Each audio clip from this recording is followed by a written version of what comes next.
Today on How It's Made. Angle grinders.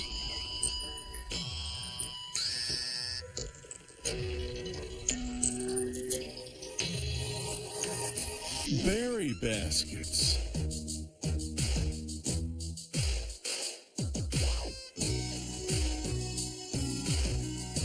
And omnidirectional speakers.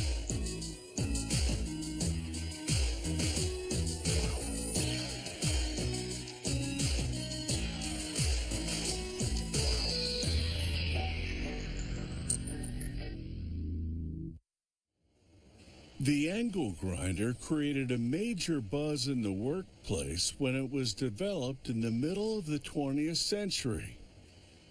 This power tool could do it all: cut, grind, and polish metal or stone.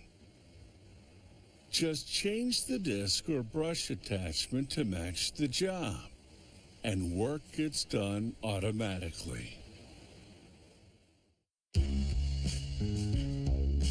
With numerous attachments available, the angle grinder can be equipped for many different jobs. That makes it one of the most useful things on any job site. Making angle grinder starts with these blocks of pure aluminum. Fired in a furnace, the aluminum melts into a liquid form. The factory casts the molten aluminum to create gear housings. A robot transfers one of the gear housings to a milling station and then retrieves a finished part.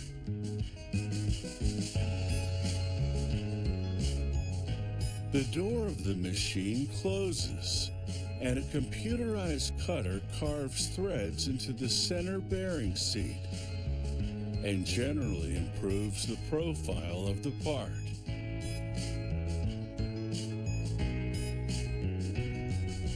Next up is the rotor for the electric motor.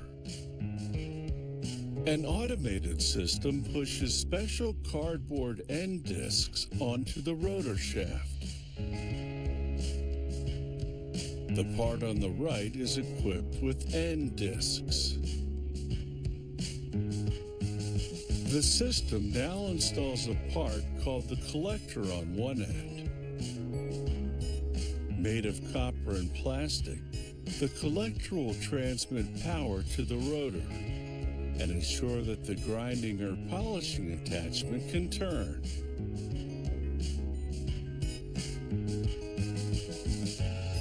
The part on the right has had the collector installed. Spinning arms wind copper wire into grooves in the rotor at both ends. The wire will serve as an electromagnet and maximize power output.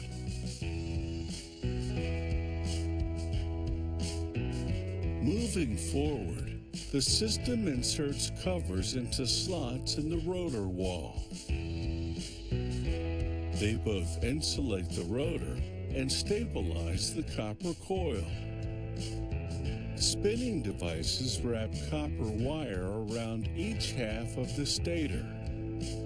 This stator creates the electromagnetic field around the rotor. A robot puts the two halves of the stator together in a fixture, and welds make the assembly permanent.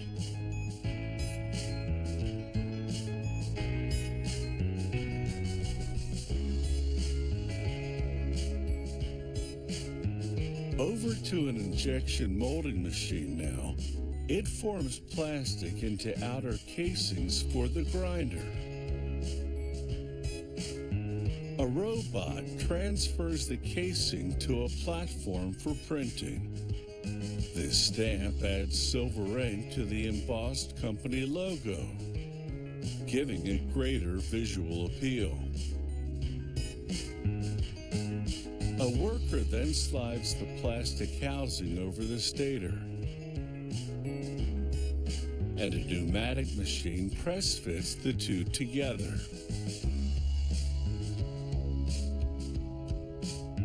The worker then wires the on-off switch for the angle grinder. The gear housing has by now been equipped with a drive gear and brake. He installs the gear system on one end of the rotor. He then inserts the rotor assembly in the stator.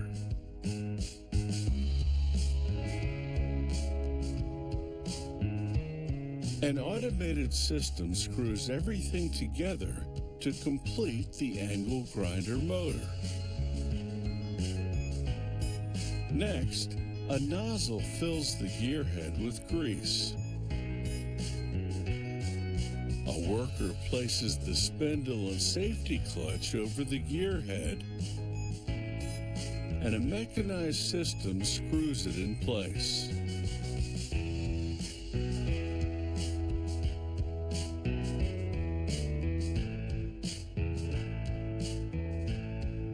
She then wires the electrical plug to the angle grinder motor.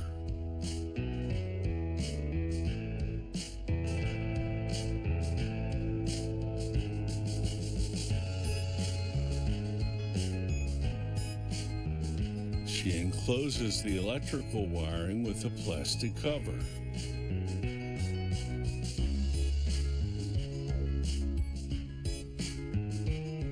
She locks the cover in place with screws using a metal template to aid in their placement.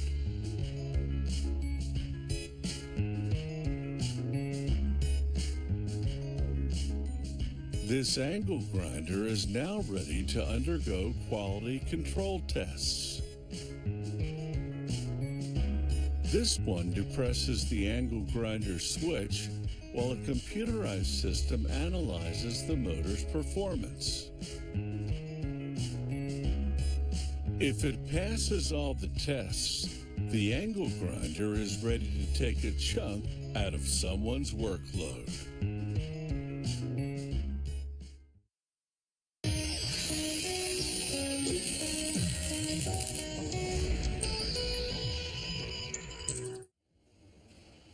Long before the development of pottery, people looked to the forest for containment materials.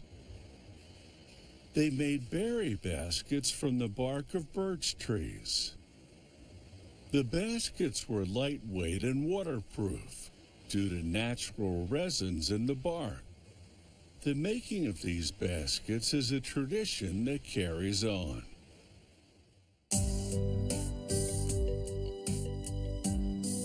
For containing nature's bounty, birch bark is a natural choice.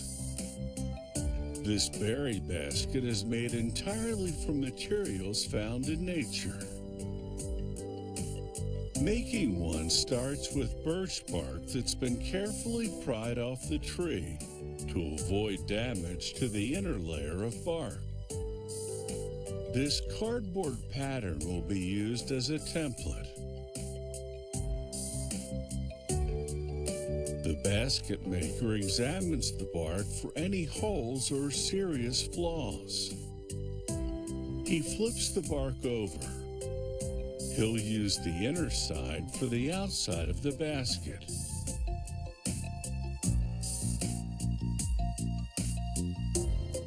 He traces around the pattern using a scribe that lightly scores the bark.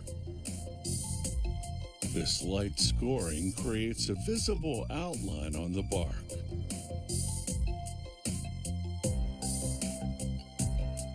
Using scissors for cutting leather, he follows the pattern lines to cut the bark to the pattern shape. The contours are harder to follow, so he switches to scissors with curved blades to cut them out. He punches holes in the basket corners. This will stop the bark from splitting in these spots when it's folded. Using a pointed instrument known as a divider, he now etches stitch lines around the perimeter. He maps out the location for the stitch holes by lightly piercing the bark along the etched lines. Using a ruler for support, he bends the flaps of the pattern up, creating creases that will become permanent folds later.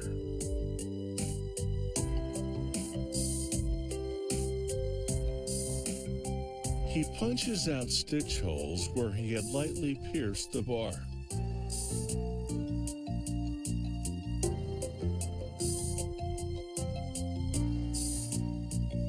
He drapes a damp towel over the birch bark and irons it. This softens the bark so that it doesn't split, as he now forms the final bends along the crease lines.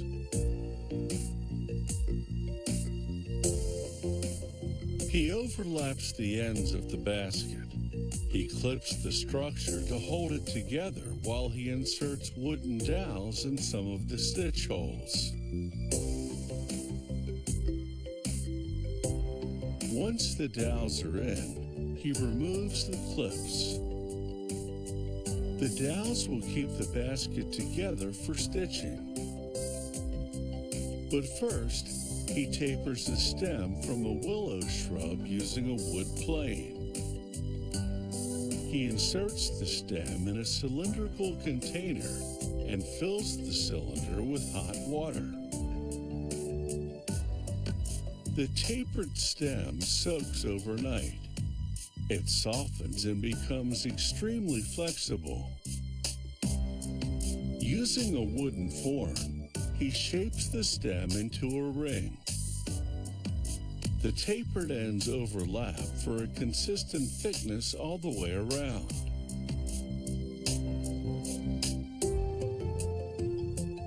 He clips the ring to the inner rim of the basket and also tacks it in place with a few stitches. This willow ring will add support to the lip of the berry basket.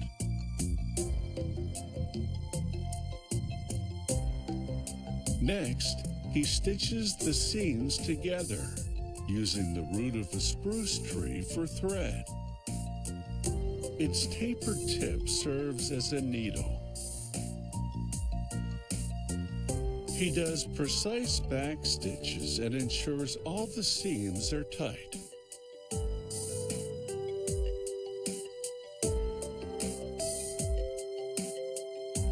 Moving back to the rim of the basket, he punctures the bark just below the willow ring, creating a row of holes to loop the root around the rim.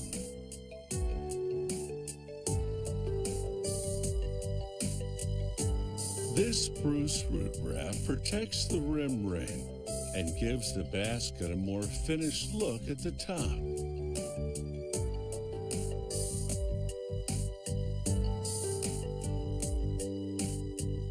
He slices a piece of cedar bark into long, narrow strips. He'll use these strips to make a handle for the basket. He weaves the cedar into a 5-strand braid.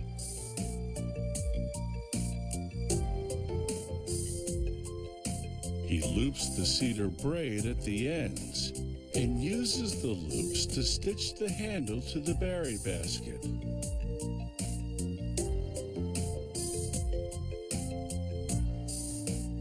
It takes this artisan about a day to craft a birch bark berry basket.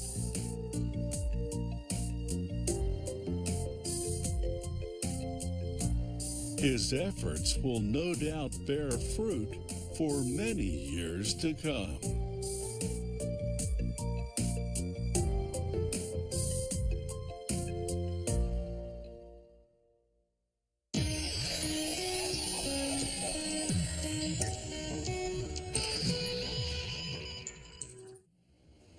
Choosing the right speakers for your sound system depends on how you prefer to hear music. Unidirectional speakers radiate sound in a single direction. Omnidirectional speakers radiate in all directions, so the sound bounces off the ceiling and walls.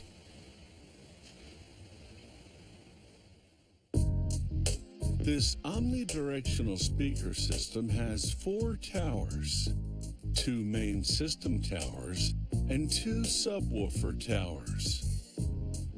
The towers contain the drivers that radiate sound frequencies out of the speaker.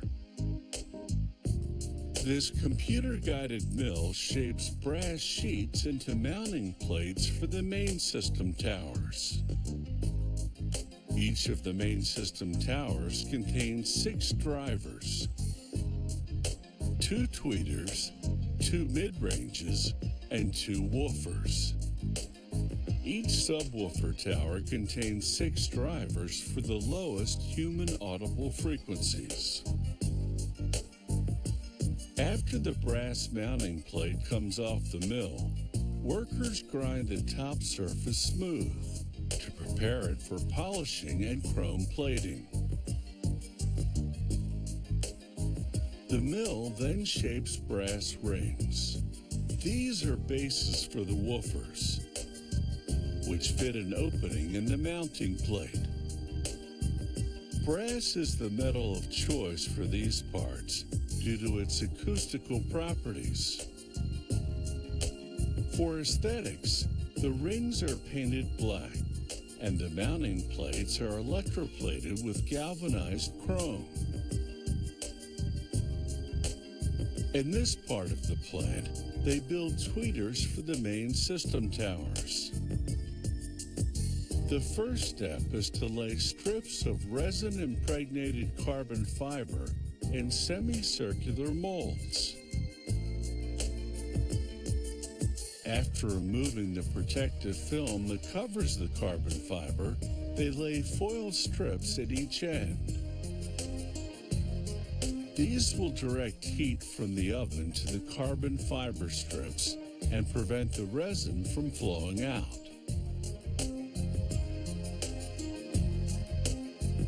They assemble the molds and clamp them shut.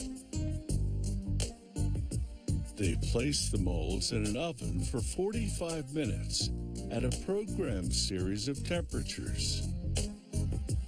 This heats the resin in the carbon fiber, stiffening and forming the strips to the mold shape. Using a punch press, workers slice each carbon fiber strip into several thinner strips.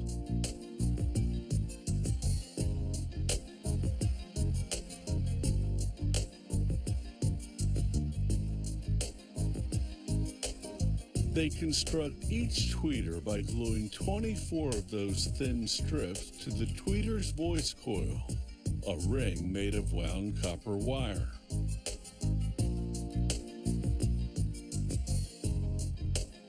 They brush silicone in between the strips, coat the entire surface with more silicone, then place an aluminum cover plate on top.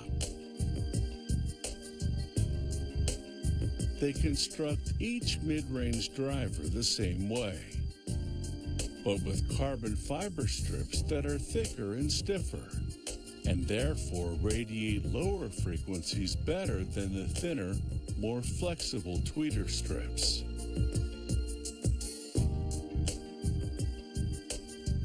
Placing the strips with tweezers and aligning them properly with a toothpick requires a good eye, excellent dexterity, and a lot of experience. Like the tweeter, the mid-range driver goes into an oven for 45 minutes through a specific cycle of temperatures.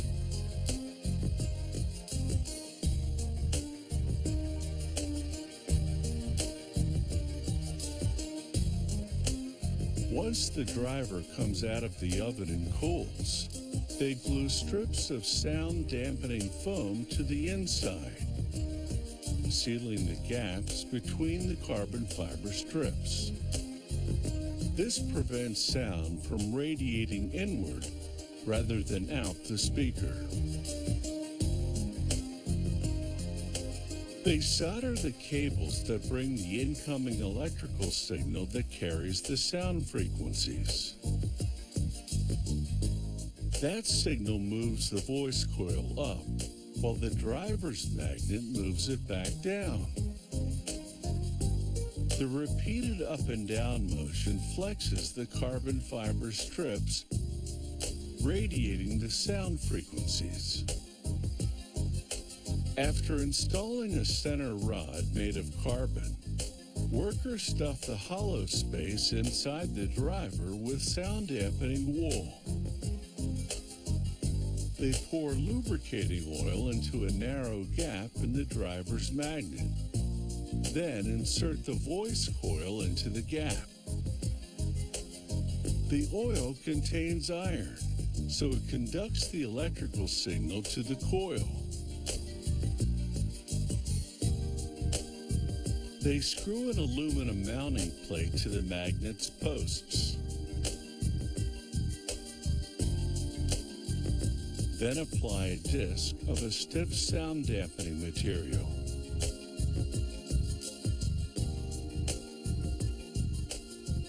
They install the tweeter's magnet on the mounting plate, feeding the tweeter's electrical cables, not yet soldered to the tweeter, through the center rod.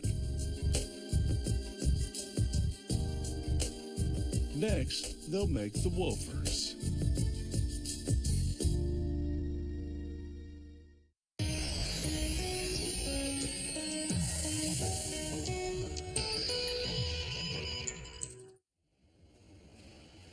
The sound system's amplifier delivers the electrical signal that carries all the sound frequencies. Inside each main system speaker, an electronic component called the crossover separates the frequency ranges and sends them, via designated cables, to the appropriate driver.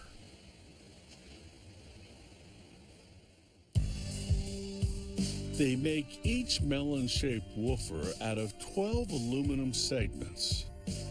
They glue acoustic foam to each segment, then trim the foam to the shape of the aluminum. Workers assemble the woofer upside down in an assembly fixture.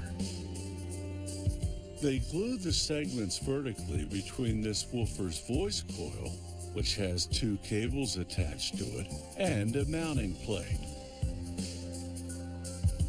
The structural rod through which they'll feed the other driver's cables is in the center.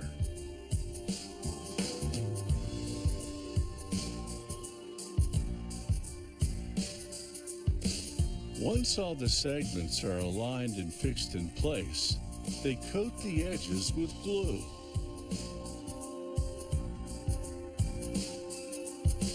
Then, they adhere rubber gaskets in between the segments to block the gaps and prevent air from exiting.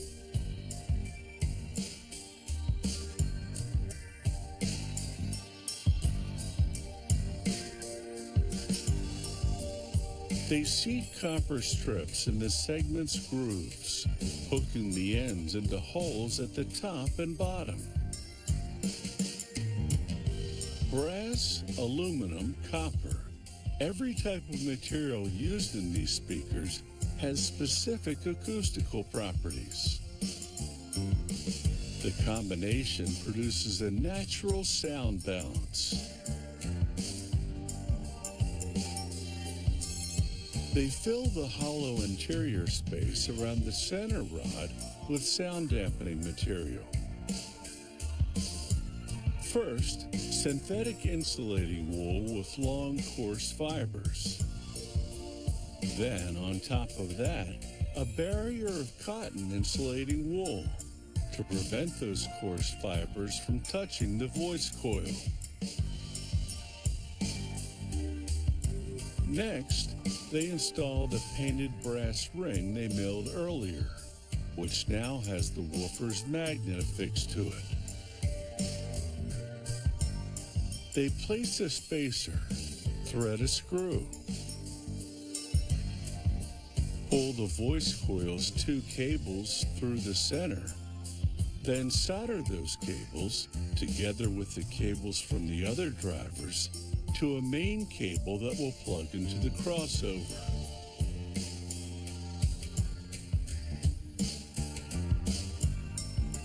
They flip the woofer right side up and pour a liquid sound dampening compound into the center rod.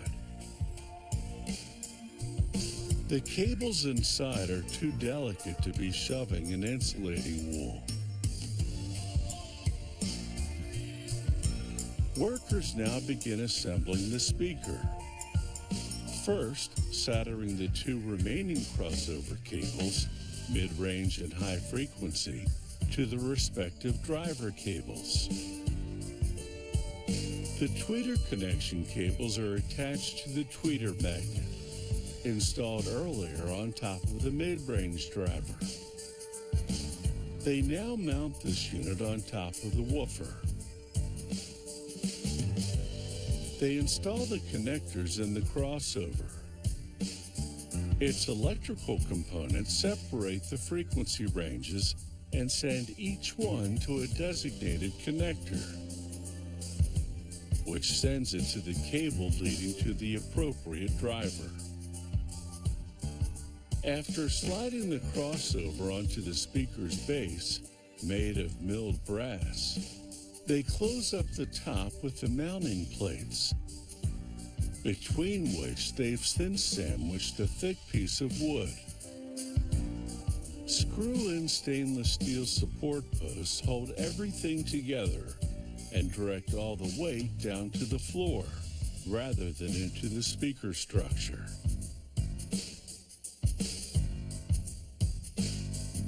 They install an aluminum crossbar for structural support, then a second set of posts.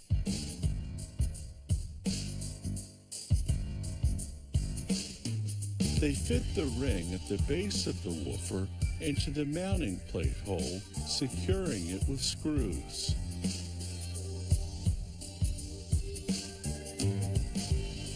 They insert the tweeter's voice coil into the tweeter magnet that's mounted on top of the mid-range driver, that's mounted on top of the woofer.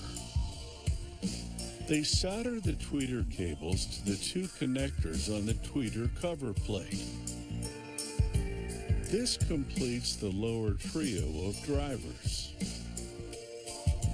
Now they install an identical upper trio, but upside down, so that the 2 tweeters face each other in the middle of the tower. They mount the crossover for the upper trio and plug in the connector that joins the 3 cables. That brings the correct frequencies to the 3 drivers. They run test tones through every completed speaker. A microphone positioned just over 3 feet away picks up the emitted frequencies, which a computer analyzes for accuracy.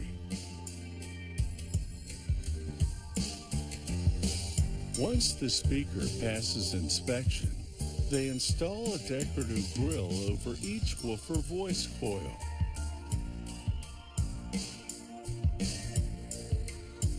The subwoofer tower radiates the lowest frequencies, with 6 huge drivers and a built-in amplifier.